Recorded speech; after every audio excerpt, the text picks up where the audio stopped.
I think the biggest reason for choosing Hong Kong had to do with Hong Kong cinema. At the time we were watching a lot of like Hong Kong cinema action flicks and just loved like the action, loved the setting. So for us it was just made perfect sense to bring the action, bring an open world game to somewhere that gamers had never been before. Got this meshing of cultures. You've got the Eastern culture and the Western culture. The Western culture being the British involvement in Hong Kong, and how those two cultures have sort of been fused together over the past century and a half. It has really shaped that city. You have the crazy extremes and the crazy characters just there for your enjoyment.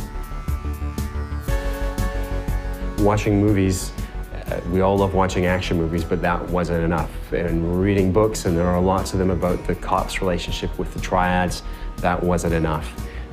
We wanted to go there and experience it and understand not just what it meant to be there, but the elements that they could bring back. For the first time, we experienced the city through the viewfinder of our cameras, so we were just taking photos non-stop.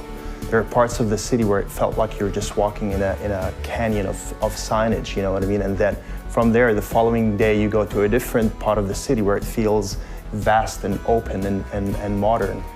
And you're seeing a building that's over 100 stories tall, and next to it, there's a tiny little temple.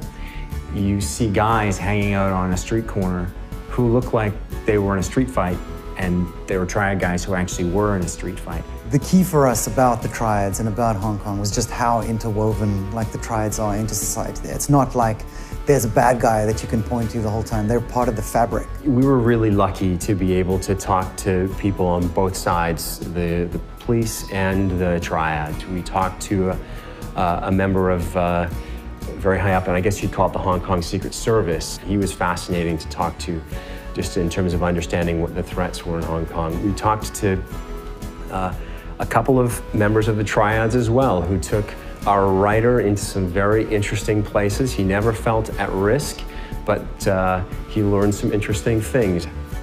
We heard a story when we were there with one of our contacts driving around the city. He told us about a particular entertainment figure who, during his program, had said some rather nasty things about one of the local triad leaders, and that this guy was chopped. Chopped being the term of being attacked by a triad but left alive. No sooner had he told us the story than we drove around a corner and he said, well, there he is. And sure enough, there was this guy walking down the street who we passed, who was years after the attack, but very visibly limping and very visibly maimed. Hong Kong has such a kind of chaotic and multi-layered architectural approach to it, which allowed us to do many new things with the way the player traverses the environment. But we've basically taken the essence of the city, the essence of the lifestyle, and designed all of our gameplay mechanics around that so that we can basically embrace the culture, but also create an experience where players will actually feel like a, gangster.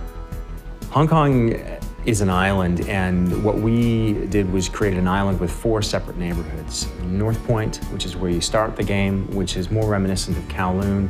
Central Hong Kong, very famous skyline. Kennedy Town, built on the side of one of the hills in Hong Kong, more of an affluent neighborhood. And then Aberdeen Harbour, around the back of the island. The traffic is on the left-hand side of the street.